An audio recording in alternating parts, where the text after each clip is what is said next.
फेरि भनेका छन् तिम्रो विरुद्धमा आएका हरेक ढुङ्गाहरू बटुलेर राख। फेरि बताउन चाहन्छु तिम्रो विरुद्धमा आएका हरेक ढुङ्गाहरू बटुलेर राख। घर बनाउनलाई काम लाग्छ। रिजेक्सन बिकेम सेलेक्सन भन्छ। त्यस कारणले गर्दाखेरि जबसम्म तपाईँले आफैले आफैलाई हेल्प गर्न सक्नुहुन्न, जबसम्म तपाईँले आफैले आफैलाई मोटिभ गर्न सक्नुहुन्न, जबसम्म तपाईँले आफैले आफैलाई मोटिभेट गर्न सक्नुहुन्न, कसैले पनि संसारमा तपाईँलाई मोटिभेट गर्नेवाला छैन। जुन दिन तपाईँ थाक्नुभयो, जुन दिन तपाईँ हार्नुभयो, जुन दिन तपाईँ उठ्नु भएन, त्यो दिनदेखि तपाईँ स्टप हुनुहुन्छ।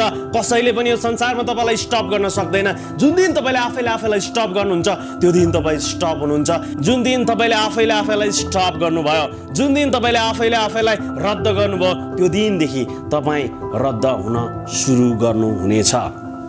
मेरो प्रियहरू, आएका हरेक सर्कमस्टान्सेसहरू, चोटहरू, ट्रेजेडीहरू, रोगहरू, अभावहरू, एक्लोपनहरू, फ्रस्ट्रेसनहरू, चिन्ताहरू, रिजेक्सनहरू सबै अनुभवको रूपमा आफैले आफैलाई सँगालेर राख्नुहोस्।